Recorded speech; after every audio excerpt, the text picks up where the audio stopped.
नमस्कार। 72 घंटे खत्म होने वाले हैं बुधवार को और सबको इस बात की एक तरह से इंतजार है कि क्या ममता बनर्जी सरकार से समर्थन वापस लेंगी या जिस तरह की खबरें आ रही हैं संभवतः ममता बनर्जी के मंत्रिमंडल से अपना इस्तीफा दे देंगे। तमाम तरह के कयास इस वक्त राजनीतिक गलियारों में गूंज रहे हैं।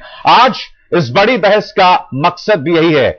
आप देख सकते हैं कि इस वक्त यूपीए और उनके सहयोगियों की बात करें तो बहुमत का आंकड़ा 272 है और इस वक्त बहुमत के आंकड़े से कहीं ज्यादा जो है आसान हालत में, संतोषजनक हालत में दिखाई देती है यूपीए। और अगर ममता ने साथ छोड़ दिया तो 301 यानी कि फिर भी बहुमत से 29 सांसद ज्यादा। सरकार को ममता बनर्जी के समर्थन वापसी से एक तरह से कोई चिंता नहीं है। आप देख सकते हैं कि फिर भी सरकार के पास 301 सांसदों का समर्थन होगा, मगर इस बार हालात कुछ अलग हैं। हालात अलग इसलिए हैं क्योंकि इस बार धमकी के सुर समाजवादी पार्टी, बीएसपी और उन तमाम दलों से भी आ रही हैं जो कि या तो सरकार के अंदर हैं या फिर सरकार के बाहर से उन्हें समर्थन कर रहे हैं। हम आपको सिलसिलेवार तरीके से दिखा रहे हैं कि सरकार के स्थायित्व की क्या स्थिति है, किस तरह से इस वक्त सरकार की स्थिति बनी हुई है। अब देखते हैं कि अगर ममता, मुलायम, मायावती अगर वो समर्थन वापस ले लेते हैं तो आप देख सकते हैं कि बहुमत के आंकड़े से बहुत नीचे आ जाती है और यह सरकार के लिए बहुत ज्यादा चिंताजनक बात है। और अगर ऐसा होता है तो सरकार के पास सिर्फ 258 सांसद ही रह जाते हैं। और अगर डीएमके भी धमकी के चलते अगर सरकार से वापस हो जाती है तो सरकार के स्थायित्व की स्थिति क्या है आप देख सकते हैं कि सिर्फ 240 सांसद रह जाते हैं। यानी कि ऐसे में सरकार का गिरना लगभग तय है। और आज इस कार्यक्रम में हमारा पूरा का पूरा दारोमदार ममता बनर्जी की उस धमकी पर होने वाला है कि आखिर ममता बनर्जी क्या करने वाली है बुधवार को। 72 घंटे की डेडलाइन जब खत्म होगी तो आखिर उस वक्त होगा क्या।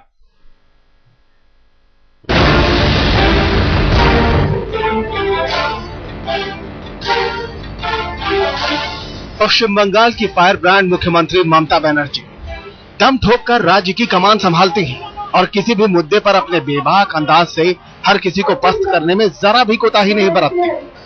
तभी तो लोग ममता बनर्जी को राजनीति की हिटलर दीदी का तमगा भी देते हैं। उसी ममता के तेवर एक बार फिर तीखे हो चुके हैं और इस बार भी निशाने पर कोई और नहीं, मनमोहन सरकार ही है। खुदरा बाजार में विदेशी निवेश को मंजूरी और डीजल की महंगाई पर मचे हंगामे के बीच ममता बनर्जी ने नया दांव खेला है।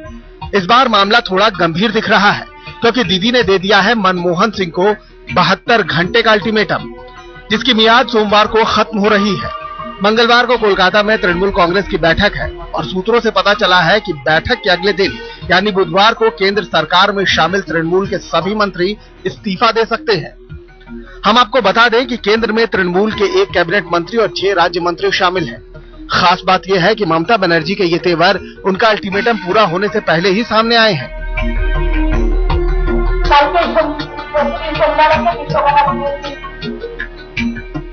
शनिवार को एक रैली में ममता बनर्जी ने केंद्र के तथाकथित सुधारवादी फैसले की कड़ी आलोचना करते हुए चेतावनी दी कि अगर फैसला वापस नहीं लिया जाता तो उनकी पार्टी कड़ा फैसला करने में जरा भी नहीं हिचकिचाएगी। मुमकिन है कि ममता का कड़ा फैसला अपने मंत्रियों की केंद्र से वापसी से जुड़ा हो सकता है। हालांकि कांग्रेस ने ममता के गुस्से को यूपीए का अंदरूनी मामला बताया है और कहा है कि बातचीत से सब कुछ सुलझ जाएगा। हमारा अंदरूनी मामला है और हम इसको अपने घर के अंदर ही निपटाना चाहते हैं। मीडिया के साथ हम इस मामले में कोई बात नहीं। कांग्रेस ममता को मनाने की कोशिश जरूर कर रही होगी, लेकिन विपक्ष में बैठी उन पार्टियों की तादाद भी कम नहीं जो ममता के फैसले का स्वागत भी कर रही हैं और ममता को ललकार भी रही हैं कि अब वक्त सिर्फ धमकी का नहीं, कुछ कर दिखाने का है। टीएमसी के इस बयान का मैं स्वागत करता हूं। तो मैं तो ये भी कहना चाहूंगा कि जितने भी कांग्रेस लेड यूपीए के एलाइज हैं सबको अब यह विचार करना चाहिए, क्या इस कांग्रेस लेड यूपीए गवर्नमेंट का चलना अब यह देश हित में है। ममता बनर्जी हो या जिन लोगों ने कांग्रेस को चेतावनी दी है कि ऐसे करो वरना क्या, बहुत बार ऐसे हुआ है कि ममता जी चेतावनी देती है और वरना का समय निकलने के बाद झुककर उनके साथ चली जाती है। तो मुझे ऐसे लगता है कि अब समय आए हैं कि वरना क्या होगा, ये कांग्रेस को अब दिखाने की आवश्यकता है। इतना हल्का मत करो बात को। ये पिछली बार जो एफडीआई रुकी है वो ममता बनर्जी यदि हमारा साथ नहीं देती तो उस समय नहीं रुकती। नकली धमकी नहीं देती है वो। ममता ने मनमोहन सरकार के खिलाफ आगाज तो आक्रामक तरीके से किया है, लेकिन उसे अंजाम उस अंदाज में देंगी कि नहीं, ये सबसे बड़ा सवाल है। सवाल इसलिए क्योंकि इतिहास अभी तक यही दिखाता आया है कि मनमोहन के खिलाफ दीदी ने अपने अल्टीमेटम पर हर बार ममता का मरहम ही लगाया है। ममता ने सरकार को 72 घंटे का अल्टीमेटम दिया है। वैसे सरकार से ममता की नाराजगी का ये पहला मौका नहीं है।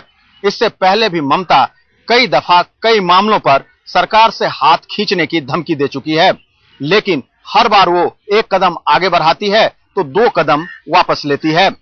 वैसे इस दफा विपक्ष की निगाहें भी ममता पर खूब टिकी हैं। कोई उनकी तारीफ कर रहा है तो कोई चुनौती दे रहा है। सब यही चाहते हैं कि बस इस बार ममता अपनी बात पर कायम रहे। कैमरामैन जगमोहन के साथ शमशेर सिंह, दिल्ली, आज तक। और इस बहस में मेरे साथ जुड़ रहे हैं 3 बेहद खास मेहमान। तृणमूल कांग्रेस के राज्यसभा के सांसद कुणाल घोष, प्रभा ठाकुर, कांग्रेस से राज्यसभा सांसद और राजनीतिक विश्लेषक पुरंजय गुहा ठाकुर। आप तीनों का स्वागत। सबसे पहले कुणाल घोष साहब, आपका रुख करना चाहूंगा।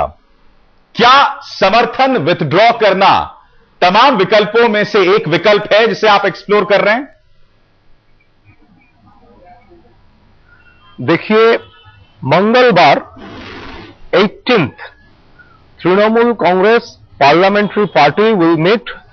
हमारा जो संसदीय दल है मंगलवार 5 PM तृणमूल भवन में मीट कर रहे हैं, बैठक कर रहे हैं। अभी तक जो स्थिति है, हम लोग ममता जी और पार्टी का जो सोच है, जो स्टैंड है, हमने कम्युनिकेट कर दिया है कांग्रेस का सेंट्रल लीडरशिप को। Now we are watching the situation very carefully and all options are open. I repeat, all options are open. हमारे नेत्री ममता जी ने खुलकर विरोध किया। आगे भी एफडीआई विरोध किया था हमने, केंद्रीय सरकार थोड़ा थम गई थे, लेकिन पेट्रोल के प्राइस के बारे में ही ममता जी ने भी अपोज किया था लास्ट टाइम, अब थोड़ा कम कर चुके थे केंद्रीय सरकार। तो अभी जो हुआ, हम लोग हमारे स्टैंड, ममता जी के स्टैंड हम लोग खुलकर बता दिया है देशवासी के सामने और सेंट्रल लीडरशिप को भी, and we are going to meet on Tuesday Kunal ji, मगर 5 PM। कुणाल जी, मगर कुछ लोग ये कह सकते हैं कि आप लोग चर्चा किस बात की कर रहे हैं? प्रधानमंत्री ये स्पष्ट कर चुके हैं कि ये रिफॉर्म्स देश के लिए जरूरी है और अगर जरूरत पड़ी तो I will go down fighting. अब इससे ज्यादा स्पष्ट आपको सरकार का रुख क्या मिल सकता है? ऐसे में तो आपके पास तमाम जो 3 विकल्पों की अभी बात की जा रही है, उसमें सबसे मजबूत वही विकल्प है जिसके आधार पर मैंने अभी आपका सवाल किया। हाँ, देखिए, विकल्प तो सभी है, ऑल ऑप्शंस आर ओपन। ये सरकार में रहना और सरकार में नहीं रहना, सपोर्ट विथड्रॉ करना, ये hardly matters to Mamata Banerjee और तृणमूल कांग्रेस। लेकिन बात यह है कि हम चाहते हैं कि सारे ध्यान, सारे फोकस ये price hike, diesel price hike, LPG और रिटेल में एफडीआई पर रहे। अगर हम लोग अभी, ये सब ऑप्शंस है कि अगर समर्थन वापस ले तो हम कहते हैं survival of the people, common public, और वो इशू बन जाएगा सर्वाइवल ऑफ गवर्नमेंट। क्या होगा? हम लोग वापस लेंगे समर्थन, फिर कोई पार्टी आएगा, हॉर्स ट्रेडिंग शुरू होगा, तब कई पार्टी बोलेगा Trinamool Congress is trying to destabilise the nation. ये भी तृणमूल कांग्रेस को सोचना पड़ रहा है। आप लोग भी बहुत जबरदस्त धर्म संकट में तृणमूल कांग्रेस को। प्रभा जी, चर्चा में मैं आपको लाना चाहूंगा यहां पर। क्या आप मानेंगे कि इस वक्त सरकार अपने कोई धर्म संकट है, तृणमूल नहीं है, तृणमूल कॉमन पब्लिक के साथ है। चलिए प्रभा जी, आपसे सवाल है मेरा। सवाल ये प्रभा जी, क्या आप मानेंगे कि इस वक्त सरकार अपने वजूद में आने के बाद सबसे गंभीर संकट में, संभवतः आप अपनी आखिरी लाइफलाइन पर चल रही हैं?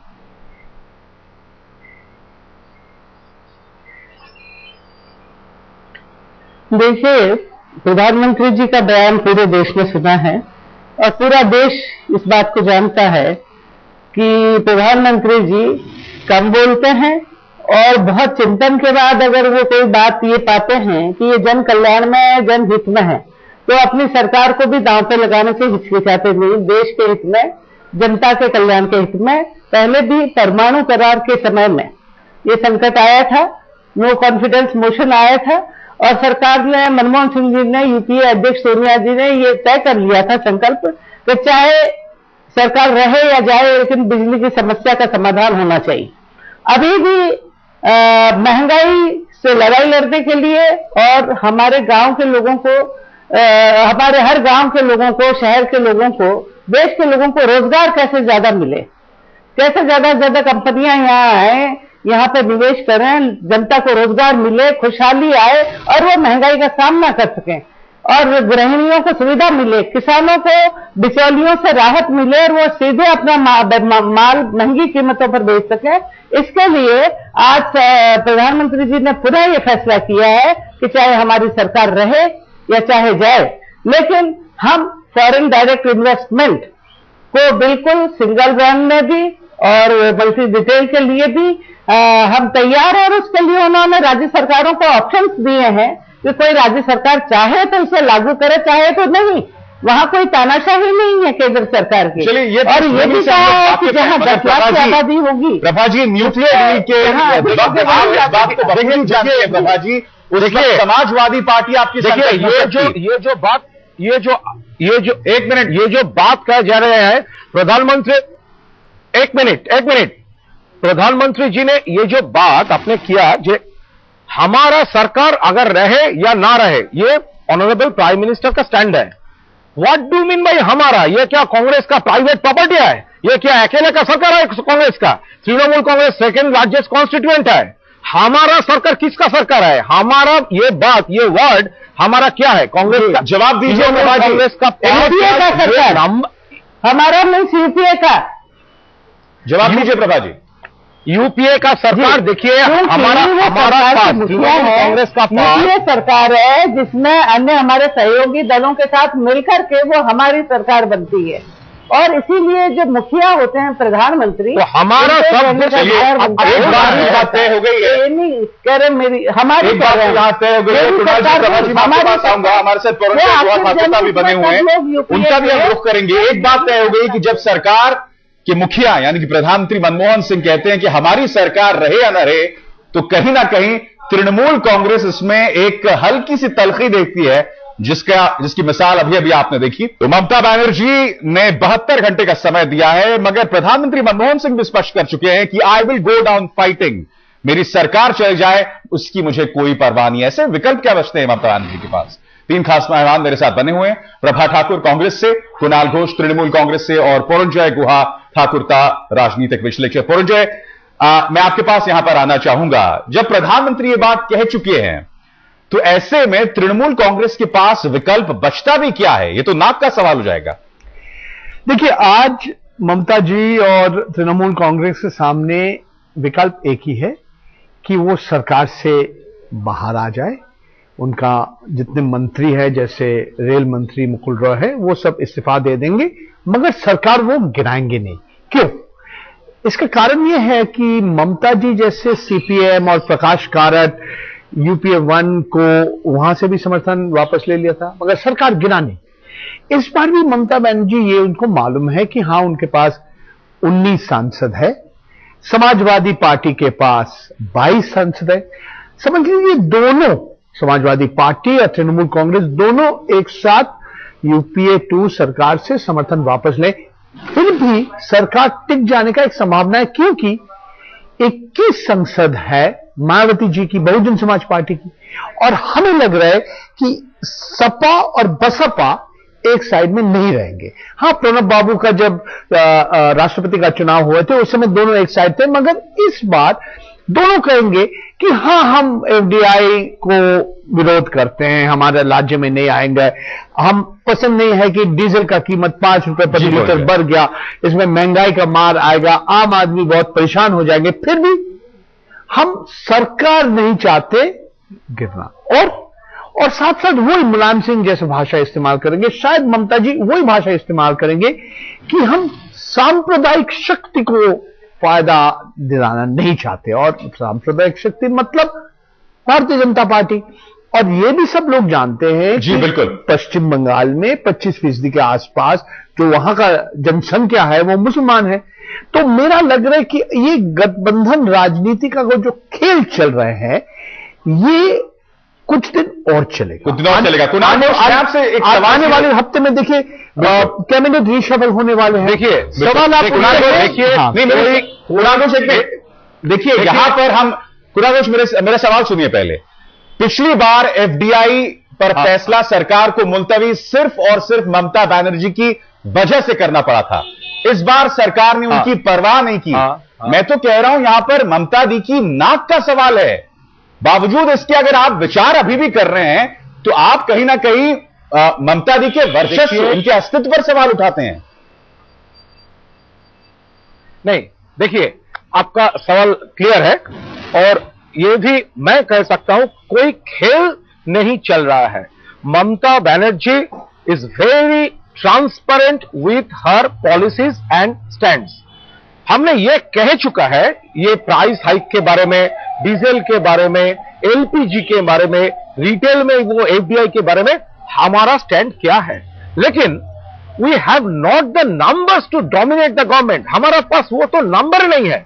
लेकिन ये प्रॉब्लम है, कांग्रेस का पास भी ये नंबर नहीं है, इसीलिए ये कांग्रेस का सरकार नहीं है, एक गठबंधन सरकार है। लेकिन unfortunately Congress is waving like उसका अकेला का सरकार है। और सवाल यह है कि क्या ये ऐसी तलखी पैदा कर सकते हैं इन दोनों के बीच कि बुधवार को ममता बनर्जी वाकई सरकार से सपोर्ट विड्रॉ कर सकते हैं। तो अहम सवाल यही किया जा रहा है कि अगर वाकई बुधवार को ममता बनर्जी समर्थन विड्रॉ कर लेती हैं तो सरकार के स्थायित्व पर इसका क्या असर पड़ता है। इस वक्त 320 सांसदों की फहरिस्त है, इनमें बहुमत का आंकड़ा 272 है, यानी कि 48 सांसद बहुमत से ज्यादा हैं। मगर अगर ममता बनर्जी समर्थन विड्रॉ कर लेती हैं तब क्या हालात होते हैं। उनके 19 सांसद हैं, यानी कि 301 रह जाते हैं। और अगर तमाम जो पार्टियां हैं जो विरोध कर रही हैं इनका, जिसमें हम डीएमके को भी शुमार कर रहे हैं, बीएसपी, सपा और ममता बनर्जी, तब सरकार 240 पे रह जाती है। हमारे साथ 3 खास मेहमान बने हुए हैं। प्रभा ठाकुर कांग्रेस से, कुणाल घोष तृणमूल कांग्रेस से, और राजनीतिक विश्लेषक पौरंजय गुहा ठाकुर था। प्रभा जी, मैं आपसे जानना चाहता हूं, सीधा सवाल सीधा जवाब, क्या ममता बनर्जी सरकार का अभिन्न अंग है या उनके बगैर काम चलाया जा सकता है?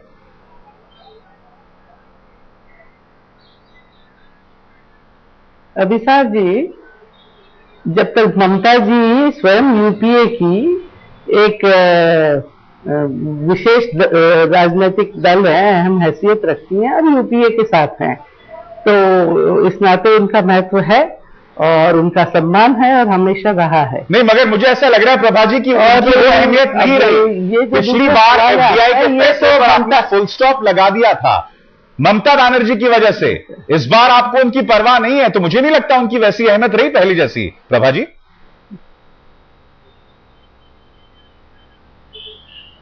ऐसा है कि इसमें जो यूपीए अध्यक्ष हैं और प्रधानमंत्री जी हैं, उन्हें पहले जनता की अहमियत, जनता के हित की परवाह पहले है, और हमारे जो भी कोई राजनीतिक दल हो, सहयोगी हो, वो भी हो, उनका महत्व हमारे सहयोगियों का उसके बाद आता है, क्योंकि सरकार जो है वो भी जनता की ही है, किसी दल की नहीं होती है। तो जनहित को सर्वोपरि रखना, उसको सर्वोपरि, सरकार इससे ज्यादा क्या कर सकती है? अपने आप को दांव पे लगा दे। क्या है?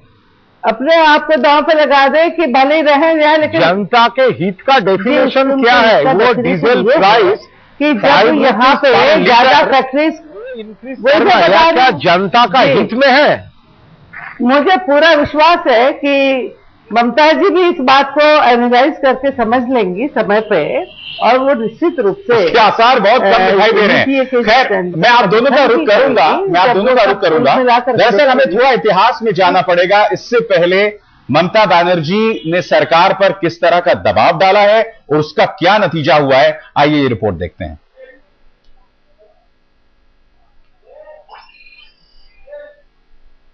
हमको कोई धमकी जब देगा हम तो देख लेंगे। बात तो ये है, अगर इसमें कुछ हल निकालते हैं तो ठीक है, और नहीं निकालते हैं तो राजनीतिक ओर से जो करना चाहिए वो हम बंगाल से ही करेंगे। हम लोगों ने जब कोई स्टैंड लेते हैं हम तो कभी स्टैंड से वापस नहीं जाते। न डीजल और एलपीजी सिलेंडरों की कीमतों में बढ़ोतरी को बर्दाश्त करेंगे और न ही मल्टी ब्रांड में एफडीआई यानी प्रत्यक्ष विदेशी निवेश को स्वीकार करेंगे।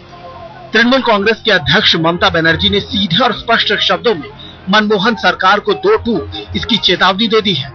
लेकिन क्या ये मान लिया जाए कि ममता इस बार जो बोल रही है वही वो करके भी दिखाएंगी?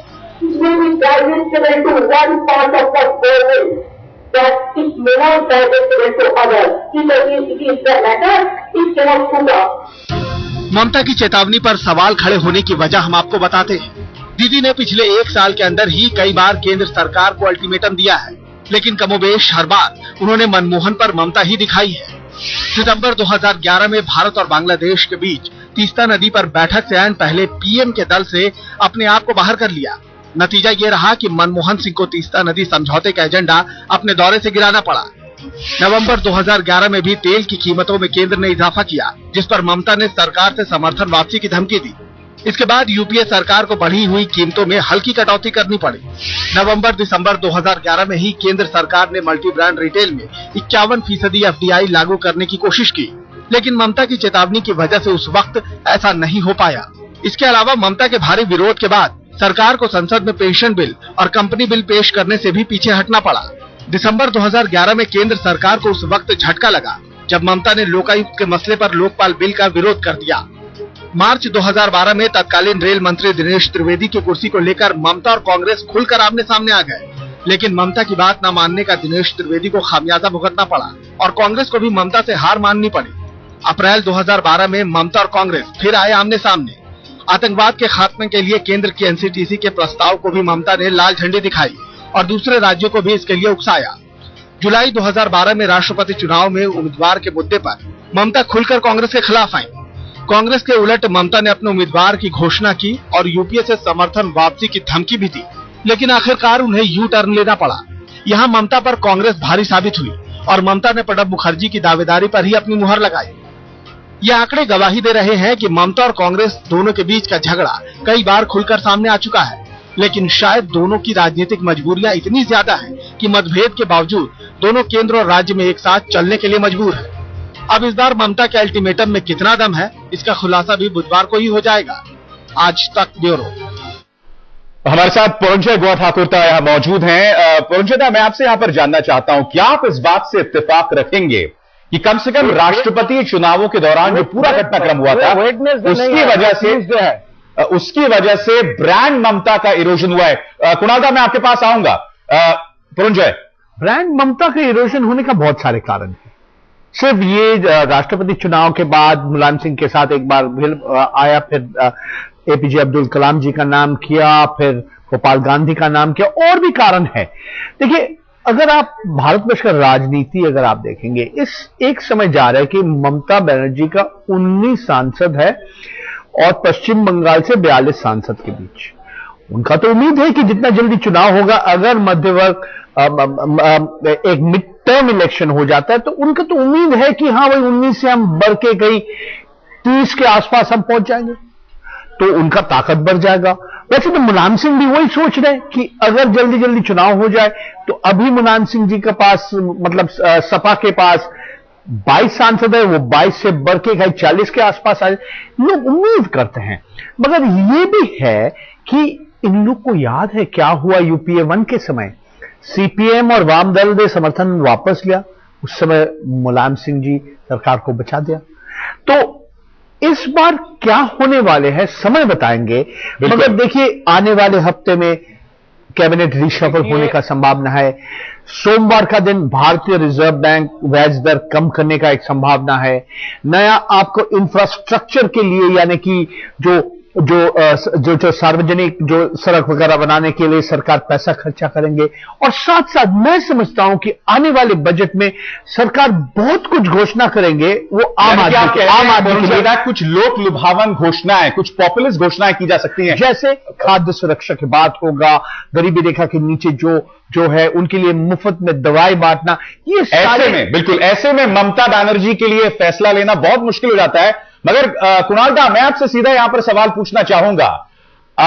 ऐसा लग रहा है सरकार के तेवरों से कि अब ममता बनर्जी इंडिस्पेंसिबल नहीं है आप यूपीए के लिए, तो आपके लिए तो फैसला लेना बहुत आसान हो जाता है। सुनिए, एक बात क्लियर है, ब्रांड ममता का कोई इरोशन नहीं हो रहा है।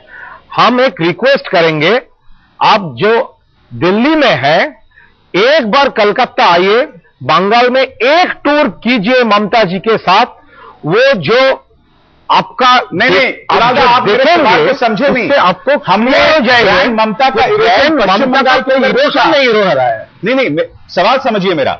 हमने ब्रांड ममता का इरोशन पश्चिम बंगाल के अंदर नहीं कहा, हमने कहा ब्रांड ममता का इरोजन यूपीए के अंदर, अभी यूपीए के अंदर ब्रांड ममता का इरोजन हुआ है। जो आपने अभी जो रिपोर्ट टेलीकास्ट किया, उनसे एक बात तो साफ जाहिर हो रहा है कि ममता जी लड़ रहे हैं आम जनता के लिए। आपने जो मुद्दा बोला, central government versus Mamata Banerjee, आपका रिपोर्ट खुद यह साबित कर दिया है ममता जी साथ है आम जनता का। और अभी सेंट्रल गवर्नमेंट को, कांग्रेस लीडरशिप को उनको ये बात ये सोचना चाहिए उन्होंने किसका साथ रहेगा। वो एक लॉबी है जो रिफॉर्म्स के बाद में price hike, taxation, privatisation, disinvestment, ये रिफॉर्म्स कहा जा रहा है। और ममता बनर्जी बोल रहे हैं आप लोग कोई विकल्प पथ में कीजिए। नहीं, मगर आम जनता भी जब तमाम तर्क रखती हैं तो उसमें कोई लॉजिक होता नहीं है। लोग ये कहते हैं कि उनके फैसले भी लॉजिक से बहुत दूर होते हैं। कुणाल जी, उनके जो विरोधी, उनके आलोचक हैं। इस बड़ी बहस पे 3 खास मेहमान हमारे साथ सीधे रुख करना चाहेंगे प्रभा ठाकुर का।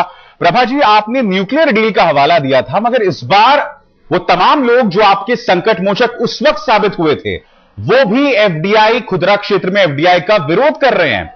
फिर ऐसे में अगर आप इतिहास के पन्नों में उम्मीद ढूंढने की कोशिश कर रहे हैं, तो मुझे लगता है ये बहुत ज्यादती होगी।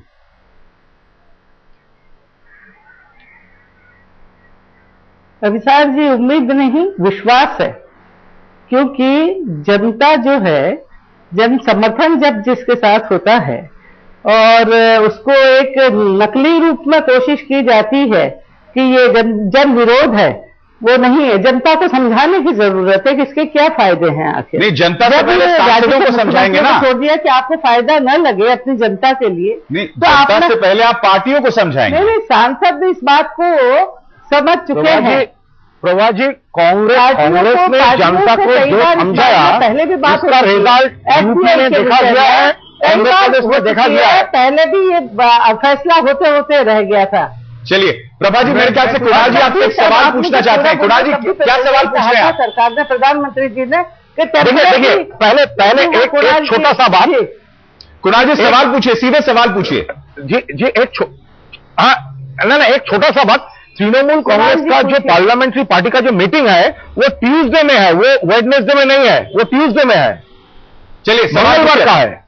और मेरा जो सवाल पूछिए, ये सवाल ये है कि तृणमूल कांग्रेस ये विधानसभा असेंबली इलेक्शन के बाद जो हुआ है, वेस्ट बंगाल से बाहर, यूपी में, मणिपुर में, जिधर भी तृणमूल कांग्रेस बढ़ रहा है और कांग्रेस जिधर लड़ रहा है, including UP and Andhra Pradesh, वो जनता का राय क्या है कांग्रेस को, वो बहुत खतरे की घंटी है आपके लिए।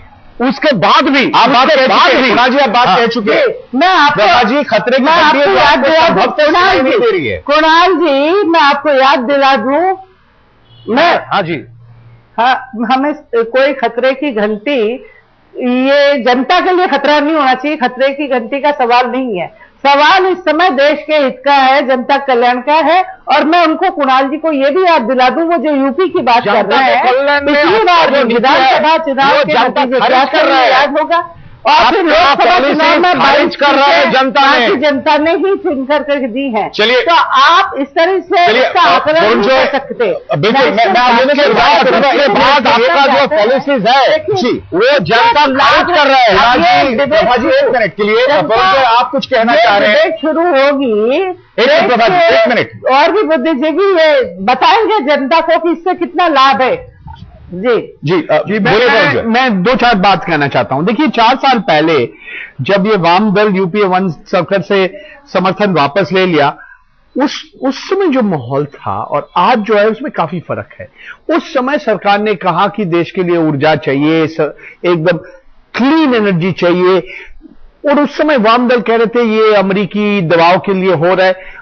ठीक है, सरकार टिक गया, मगर ये 4 साल में काफी कुछ फर्क होगा। पहला बात है कि सरकार का छवि बहुत खराब हो गया, 2G घोटाला, कोलगेट घोटाला, साथ साथ ये 4 साल में महंगाई और खाद्यान्न का दाम जिस रफ्तार से बढ़ा, ये आम आदमी और हर गृहिणी का आपने जेब काटा, गरीब के पेट में आपने लात मारा, और ये भ्रष्टाचार के साथ ये जो महंगाई आया, ये एकदम आम आदमी बहुत ही दुखी है। बिल्कुल, और इसलिए एक तरह से परंजॉय दा ने एक तरह से पूरा इस मामले का लब्बो-लबाब हमें पेश कर दिया कि अगर उम्मीद ढूंढ रहे हैं प्रभा जी तो अपने आप में कितनी बेईमानी है। बहुत बहुत शुक्रिया आप तीनों का इस बहस में शरीक होने के लिए, और हम आपको भरोसा दिलाते हैं कि ये बहस आने वाले दिनों में लगातार बनी रहेगी। और जाते जाते हम आपको बता दें कि रणबीर कपूर की फिल्म थिएटर में अपनी मिठास घोल रही है। फिल्म का नाम बर्फी है और दर्शकों की वाहवाही बटोर रही है। साथ ही बर्फी कर रहा है आपके चहेते आज तक को सलाम। कैसे, आइए देखते हैं।